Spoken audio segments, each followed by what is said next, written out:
Guncangan dari Amerika, bagaimana Trump dan Musk mengguncang Eropa. Tahun 2025 dibuka dengan dua guncangan besar, satu ekonomi, satu geopolitik, yang berasal dari Amerika Serikat dan bergema ke seluruh Eropa. Hanya dalam bulan Januari Tesla, yang dulunya menjadi kebanggaan revolusi hijau Eropa, melaporkan penurunan penjualan sebesar 45% di seluruh benua. Pada saat yang sama, Donald Trump kembali memicu kontroversi global dengan menyatakan bahwa Greenland seharusnya dianggap sebagai masalah kepentingan keamanan nasional yang mendesak bagi Amerika Serikat. Sekilas, kisah-kisah ini tampak tidak terkait. Satu raksasa teknologi dalam krisis dan satu tokoh politik populis yang menghidupkan kembali ambisi teritorial lama. Tetapi bagi para pemimpin Eropa, ini menandakan sesuatu yang lebih dalam. Pengaruh Amerika yang mengganggu dan mengancam stabilitas ekonomi dan politik Eropa. Dan kali ini, Eropa tidak sekadar bereaksi, melainkan mulai bergerak. Dari kecaman diplomatik hingga tindakan regulasi dan penarikan investasi, benua ini melawan dengan keras, bertujuan mempertahankan bukan hanya pasarnya, tetapi juga nilai-nilainya. Laporan ini dipersembahkan oleh Penjelajahan Elang. Trump dan Greenland, langkah kekuatan geopolitik atau pertaruhan berbahaya. Pada 13 Maret 2025, dalam konferensi pers bersama yang tegang dengan Sekretaris Jenderal NATO Mark Rutte di Brussels, Donald Trump mengejutkan para sekutu dengan menghidupkan kembali salah satu ide paling kontroversial dari masa jabatan pertamanya, mengakuisisi Greenland. Kita membutuhkannya, dan itu akan terjadi, kata Trump, mengabaikan pertanyaan mengenai kedaulatan Denmark dan hukum internasional. Respons Denmark langsung dan tegas. Perdana Menteri Mette Frederiksen menanggapi dengan kata-kata yang tidak biasa tajam. Greenland tidak untuk dijual. Itu bagian dari Denmark, dan itu final. Perdana Menteri Greenland, Mute Bourup Egede, menegaskan kembali pesan tersebut, menekankan hak Greenland untuk menentukan nasib sendiri, dan memperingatkan bahwa setiap upaya menekan pulau itu akan disambut dengan perlawanan diplomatik. Uni Eropa dan pimpinan NATO dengan cepat menyatakan dukungan kepada Denmark. Dalam pernyataan bersama yang jarang terjadi, mereka menegaskan bahwa wilayah Eropa tidak dapat dinegosiasikan. Bahkan negara-negara yang biasanya netral seperti Swedia dan Austria menunjukkan solidaritas, menggambarkan pernyataan Trump sebagai penghinaan terhadap norma internasional dan potensi ancaman keamanan. Para analis di seluruh Eropa melihat langkah ini sebagai bagian dari strategi Amerika yang lebih luas untuk menegaskan dominasi di Kutub Utara, di mana Rusia dan Tiongkok juga memiliki ambisi yang berkembang. Apakah ini diplomasi yang diperhitungkan atau provokasi sembrono? Manuver Trump atas Greenland telah menarik sorotan geopolitik ke Kutub Utara dan memicu keretakan transatlantik paling serius sejak masa kepresidenan pertamanya. Krisis Tesla di Eropa, dari ikon inovasi ke krisis kepercayaan. Sementara Trump memanaskan situasi politik di Eropa, Tesla milik Elon Musk mengalami keruntuhan komersial yang belum pernah terjadi sebelumnya. Krisis ini tidak dimulai dari kegagalan teknis, tetapi dari ketegangan tenaga kerja di Skandinavia. Pada akhir 2023, Tesla menolak menandatangani perjanjian kerja bersama dengan Serikat Pekerja Swedia, sebuah tindakan yang dipandang sebagai tantangan langsung terhadap model ketenaga kerjaan Nordik yang menekankan hak pekerja dan konsensus sosial. Reaksi datang dengan cepat. Mekanik Swedia mogok kerja. Pekerja pelabuhan di Denmark, Norwegia, dan Finlandia segera bergabung dalam solidaritas, menolak membongkar kendaraan atau suku cadang Tesla. Serikat Pos memblokir pengiriman. Protes ini dengan cepat meningkat menjadi blokade tenaga kerja terkoordinasi terhadap operasi Tesla di Eropa Utara. Pada awal 2025, pusat layanan di seluruh wilayah tersebut lumpuh. Pengiriman Tesla terdampar di pelabuhan, dan pelanggan menghadapi penundaan berbulan-bulan untuk perbaikan. Pukulan terakhir datang saat dua dana pensiun terbesar di Denmark, Academic Pension dan Pension Denmark, mengumumkan penarikan penuh dari Tesla dengan alasan pelanggaran etika tenaga kerja dan standar tata kelola perusahaan. Dengan dukungan simpati publik dan dukungan politik terhadap serikat pekerja, jejak Tesla di Eropa Utara secara efektif runtuh dalam hitungan minggu. Penjualan anjlok, bisakah Tesla pulih? Menurut Asosiasi Produsen Mobil Eropa, ACEA, penjualan Tesla pada Januari 2025 turun hingga 45% dibandingkan tahun sebelumnya. Penurunan dramatis ini terjadi setelah tahun 2024 yang lemah, di mana perusahaan telah melaporkan penurunan sebesar 11%, 8 kali lipat dari tingkat perlambatan industri kendaraan listrik secara keseluruhan. Namun krisis sebenarnya bukan hanya soal angka, melainkan reputasi. Dalam survei YouGov terbaru terhadap konsumen Inggris, 59% calon pembeli kendaraan listrik menyatakan mereka tidak akan pernah mempertimbangkan membeli Tesla, dengan alasan utama adalah Elon Musk sendiri.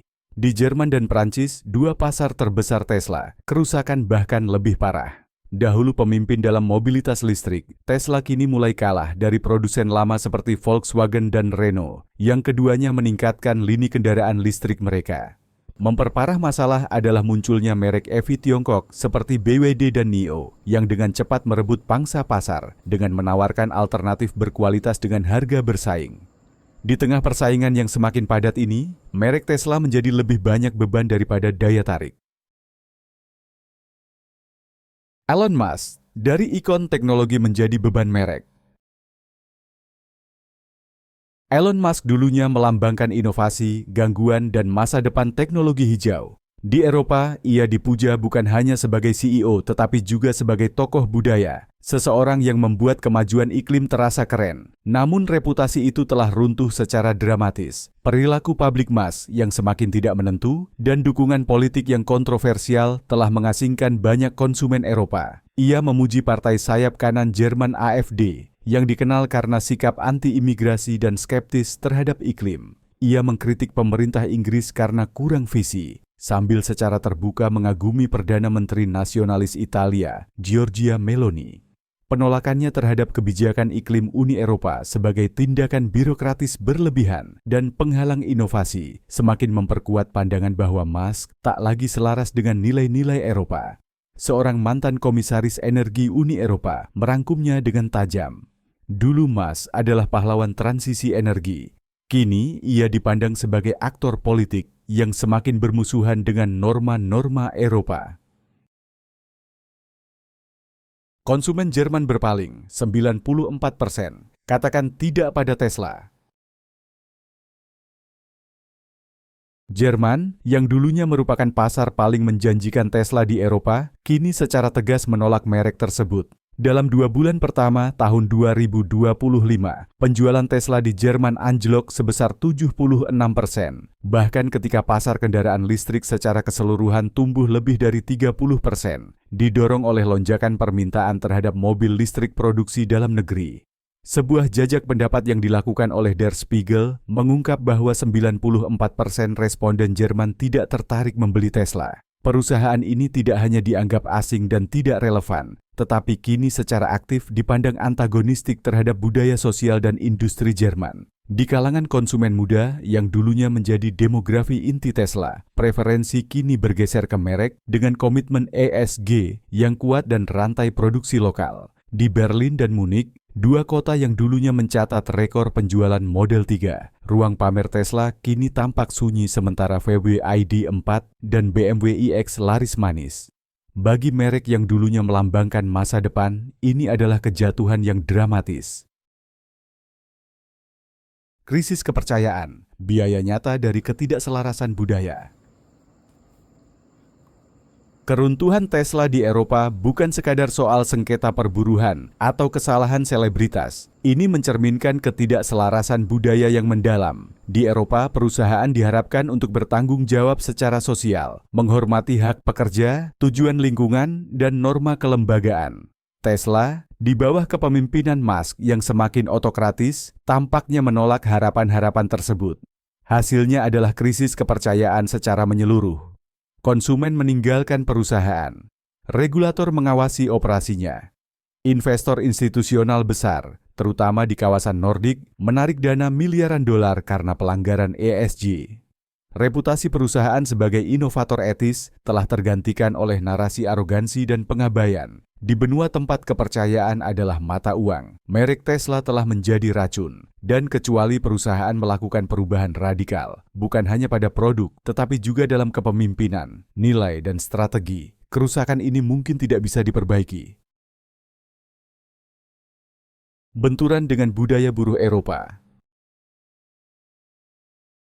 Penolakan Tesla untuk menandatangani perjanjian kerja bersama di Swedia bukan hanya memicu mogok kerja, itu memicu benturan budaya antara individualisme korporat Amerika dan kontrak sosial Eropa. Dalam model Nordik, serikat pekerja bukanlah aktivis pinggiran. Mereka adalah institusi sentral yang dihormati dan tertanam dalam ekonomi dan sistem politik.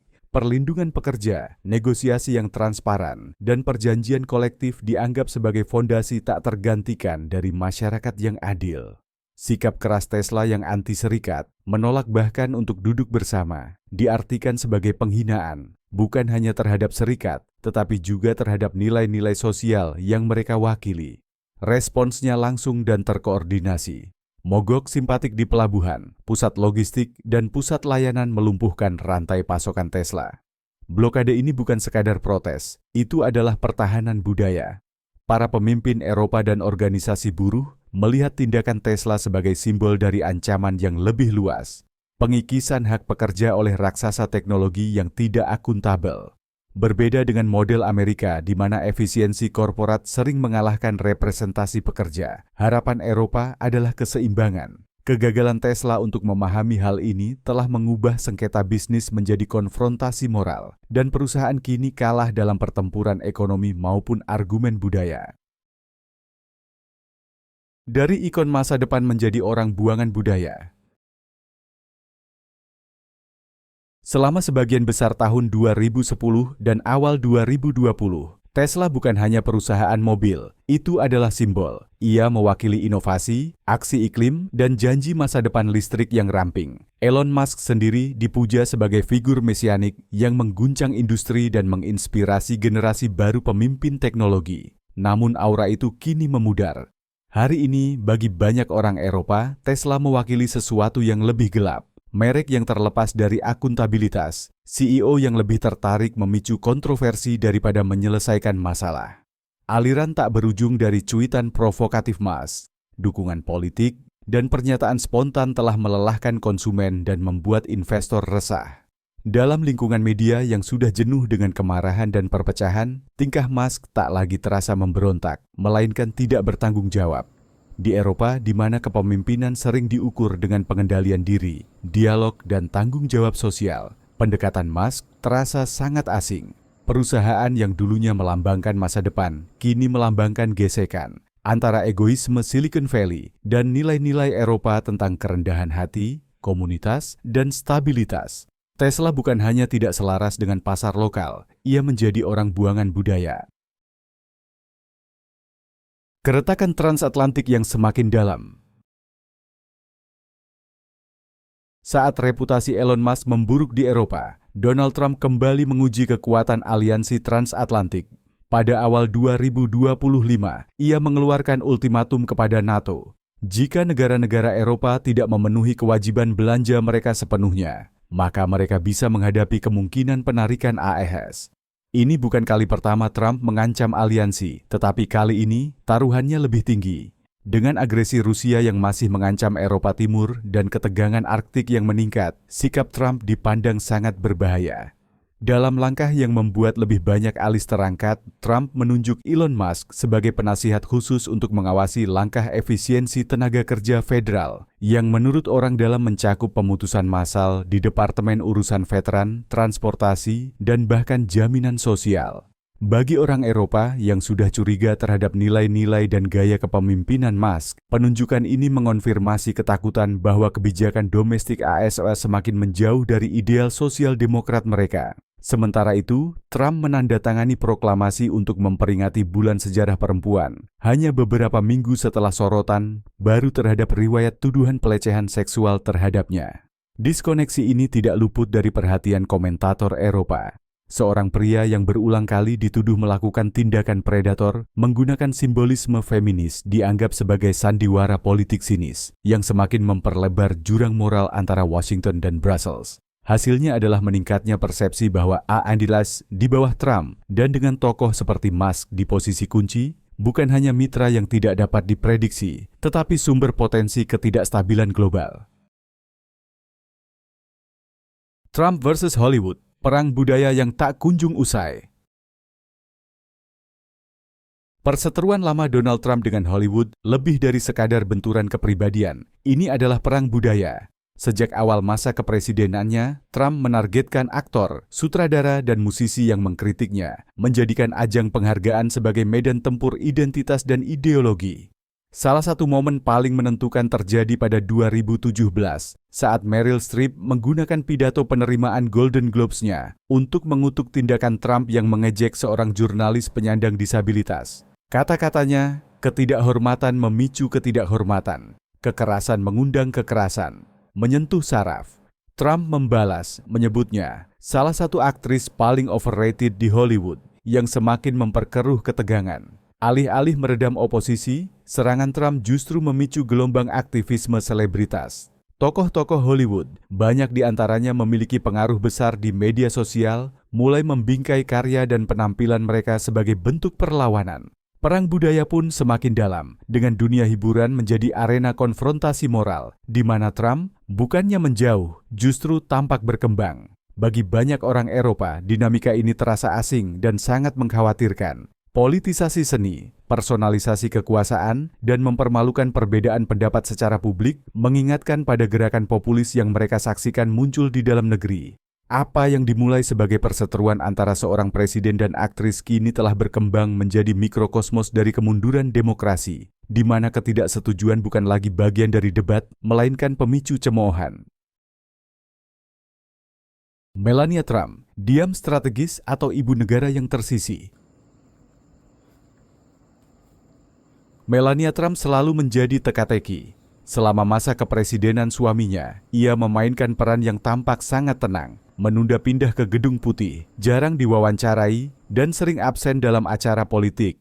Keheningannya menjadi bahan spekulasi. Apakah itu perhitungan, paksaan, atau sekadar apatis? Lalu datanglah jaket itu. Pada Juni 2018, saat mengunjungi pusat penahanan di Texas yang menampung anak-anak migran, Melania mengenakan mantel hijau tentara, bertuliskan, "Saya benar-benar tidak peduli, kamu peduli." Di bagian belakang, reaksi balik datang seketika dan sengit. Para kritikus melihatnya sebagai gestur yang dingin di tengah krisis kemanusiaan. Gedung Putih mengklaim itu hanya jaket, tetapi simbolismenya melekat. Bahkan inisiatif khasnya, Be Best, kampanye untuk melawan perundungan daring, terganggu oleh serangan suaminya sendiri secara online. Kontradiksinya begitu mencolok hingga nyaris menjadi satir. Saat Melania mendorong anak-anak untuk bersikap baik di internet, Trump terus mencaci pengkritiknya di media sosial dengan hinaan dan teori konspirasi. Kini, saat Trump kembali muncul di panggung politik, Melania tetap hampir tidak terlihat. Bagi sebagian orang, diamnya adalah bentuk keterlepasan strategis. Bagi yang lain, itu menandakan ketidaknyamanan yang lebih dalam. Dalam era politik yang didefinisikan oleh pertunjukan dan kemarahan, jaraknya terasa mencolok sekaligus mengungkapkan. Apakah ia peserta yang enggan atau pengamat yang turut serta tetap menjadi salah satu misteri abadi era Trump? Pertarungan dagang Amerika Serikat-Meksiko, titik panas baru muncul. Pada Maret 2025, Donald Trump kembali memanaskan ketegangan dengan Meksiko dengan mengancam tarif besar-besaran terhadap impor, dengan alasan perdagangan tidak adil dan kekhawatiran keamanan nasional. Langkah ini langsung mengguncang industri Amerika Serikat, terutama produsen mobil seperti Ford dan GM, yang sangat bergantung pada pabrik di Meksiko untuk suku cadang dan perakitan. Hampir separuh komponen kendaraan yang dibuat di Amerika Serikat berasal dari Meksiko. Presiden Meksiko Claudia Sheinbaum merespons dengan tegas, memperingatkan bahwa Meksiko akan membalas jika tarif benar-benar diberlakukan. "Kami tidak ingin perang dagang," katanya, "tetapi kami tidak akan membiarkan AELAT merugikan ekonomi kami tanpa konsekuensi." Ia memberi sinyal potensi bea masuk terhadap ekspor pertanian AAA yang krusial, termasuk jagung, kedelai, dan daging sapi, yang mengancam sektor-sektor sensitif secara politik di negara bagian utama Amerika Serikat. Dengan nilai perdagangan tahunan lebih dari 860 miliar dolar, hubungan ekonomi Amerika Serikat-Meksiko adalah salah satu yang paling terintegrasi di dunia. Perang tarif dapat mengganggu industri, menaikkan harga konsumen, dan merusak perjanjian dagang USMCA. Para analis melihat langkah ini sebagai bagian dari strategi Trump yang lebih luas untuk menegaskan kembali dominasi AS dan membangkitkan basis pendukungnya. Namun bagi kedua negara, taruhannya tinggi, dan retorika yang memanas berisiko menimbulkan kerugian ekonomi nyata di kedua sisi perbatasan. Pada Maret 2025, Donald Trump kembali memanaskan ketegangan dengan Meksiko dengan mengancam tarif besar-besaran terhadap impor, dengan alasan perdagangan tidak adil dan kekhawatiran keamanan nasional. Langkah ini langsung mengguncang industri Amerika Serikat, terutama produsen mobil seperti Ford dan GM, yang sangat bergantung pada pabrik di Meksiko untuk suku cadang dan perakitan. Hampir separuh komponen kendaraan yang dibuat di Amerika Serikat berasal dari Meksiko. Presiden Meksiko Claudia Sheinbaum merespons dengan tegas, memperingatkan bahwa Meksiko akan membalas jika tarif benar-benar diberlakukan. "Kami tidak ingin perang dagang," katanya. "Tetapi kami tidak akan membiarkan AELAT merugikan ekonomi kami tanpa konsekuensi." Ia memberi sinyal potensi bea masuk terhadap ekspor pertanian AAA yang krusial, termasuk jagung, kedelai, dan daging sapi, yang mengancam sektor-sektor sensitif secara politik di negara bagian utama Amerika Serikat. Dengan nilai perdagangan tahunan lebih dari 860 miliar dolar, hubungan ekonomi Amerika Serikat-Meksiko adalah salah satu yang paling terintegrasi di dunia. Perang tarif dapat mengganggu industri, menaikkan harga konsumen, dan merusak perjanjian dagang USMCA. Para analis melihat langkah ini sebagai bagian dari strategi Trump yang lebih luas untuk menegaskan kembali dominasi AS dan membangkitkan basis pendukungnya. Namun bagi kedua negara, taruhannya tinggi, dan retorika yang memanas berisiko menimbulkan kerugian ekonomi nyata di kedua sisi perbatasan.